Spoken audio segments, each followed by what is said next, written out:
मैं कपिल कांत शर्मा एक बार पुनः आपके अपने YouTube channel success with Kapil पर बहुत स्वागत करता हूं। यहां पर लेकर आ चुके हैं यूपीएसआई के लिए प्रीवियस ईयर की एक और क्लास, और क्लास है अनुपात समानुपात की।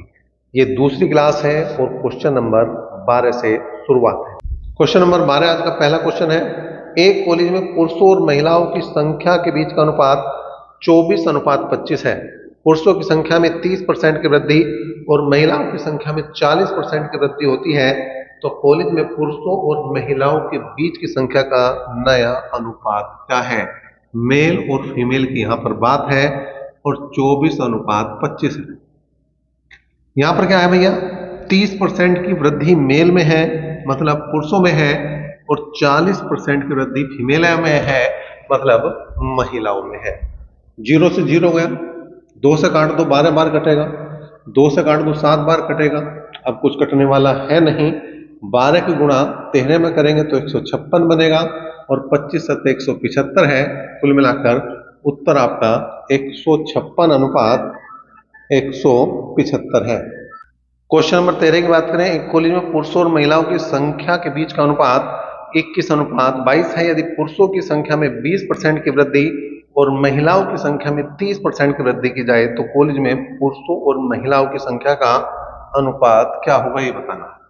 मेल और फीमेल की बात कर रहा है। 21:22 स्टार्टिंग में था। 20% की वृद्धि मतलब 120 लिखेंगे, 30% की वृद्धि मतलब 130 लिखेंगे। यहां पर 0 से 0 जाएगा, 2 6 12 हो जाएगा, 2 से काट देंगे 11 बार, 21 6 126 और 11 13 143। तो कुल मिलाकर जो अनुपात बनेगा वो 126 अनुपात 143 बनेगा। अगले क्वेश्चन की करते हैं बात। एक परीक्षा में मोहन और सोहन के स्कोर का अनुपात 5:4 है। यदि कुल स्कोर 135 है तो मोहन का स्कोर क्या है? यह है भैया मोहन अनुपात सोहन। मोहन अनुपात सोहन दिया है 5:4। कुल है 135, कुल हो गया 5 4 9। पूछ किसका रहा? मोहन का। मतलब 5 बराबर किसके हैं? मोहन के। 9 से काटा 15 बार, और 15 पंजे हो जाएंगे 75, और यही इसका जवाब, यही इसका उत्तर होगा। क्वेश्चन नंबर 15 की बात करें। 50 ग्राम और 2 किलोग्राम में क्या अनुपात है? 50 ग्राम है, 50 क्या है भैया? ग्राम है, और 2 किलोग्राम है। अनुपात तब तक नहीं निकल सकता जब तक मात्रक समान ना हो। कब तक? जब तक मात्रक समान। तो मात्रक समान करो भाई। किलोग्राम को ग्राम में बदलो, 2 गुणा 1000 कर देंगे, और ये हो गया ग्राम।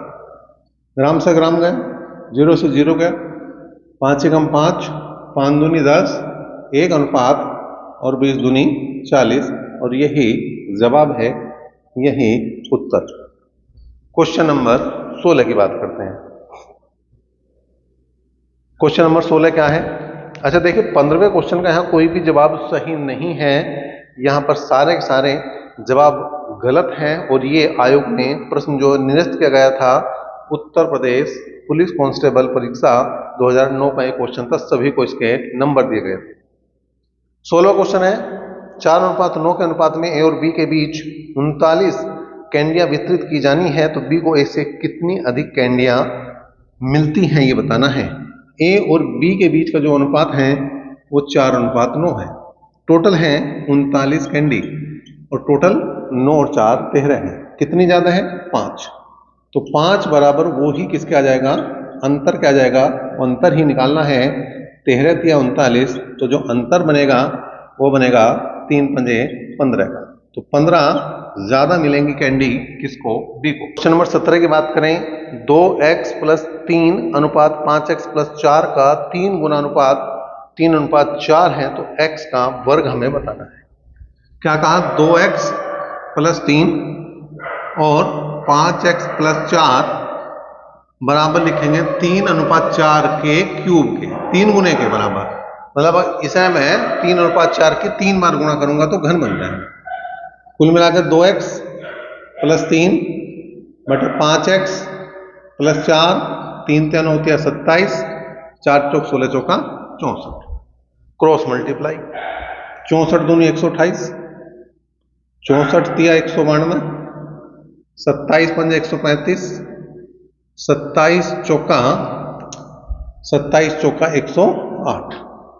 अब इसको इधर ले जाओ और इसे इधर ले आओ, तो 192 में से 108 घटा दो, 135 में से 128 घटा दो, 12 में 60 गए 4, ये 8 बचेगा और यहाँ बचेंगे तुम्हारे 7, इसे काट देंगे तो 12 बार कटेगा, तो x की वैल्यू तो 12 ही, लेकिन x का मान चाहिए ही नहीं, x स्क्वायर का मान निकालना है, तो 12 स्क्वायर मतलब 144 और यही जवाब है, यही उत्तर है।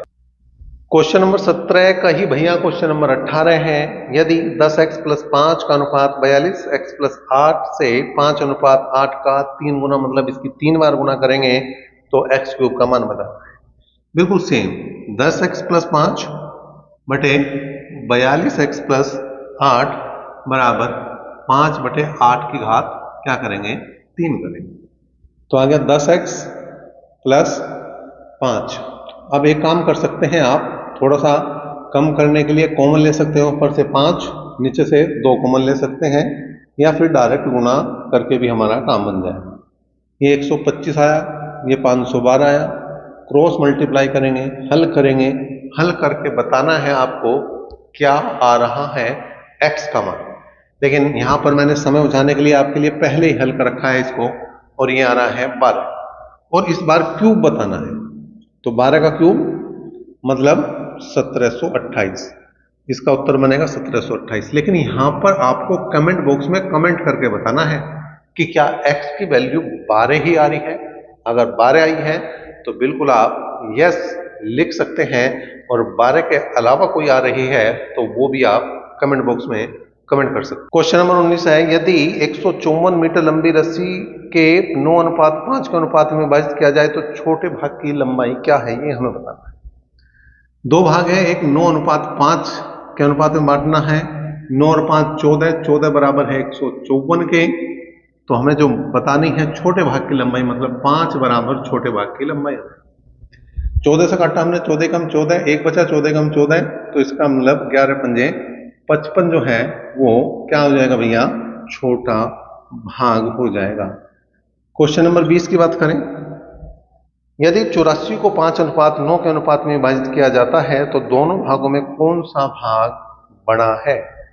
ठीक है, यहां पर है 5:9, 84 को बांटना है तो 9 और 5 14, इस बार बड़ा भाग पूछा तो 9 बराबर किसके है, 14 छिक 84 और 9 छिक हो गए 54, तो अगर आपका क्वेश्चन नंबर 19 का जवाब 55 था, का जवाब जो है वो 54 है। 21वें क्वेश्चन की बात करते हैं, क्या है, यदि x अनुपात 16 समानुपात 63:36 है तो x की वैल्यू बतानी है। x अनुपात का मतलब बटे लिख दो, 16 समानुपात का मतलब बराबर लिख दो, 63:36 का मतलब 63/36 लिखो, 9 × 63, 9 चौक 36, 4 चौक 16 और 7 चौक 28 इसका जवाब आ जाएगा। इतना आसान क्वेश्चन कांस्टेबल में आता है, क्या एसआई में आ सकता है? बिल्कुल आप कमेंट बॉक्स में कमेंट कर सकते हैं। अभी तक के लिए इतना ही, नेक्स्ट क्लास तक बने साथ, धन्यवाद।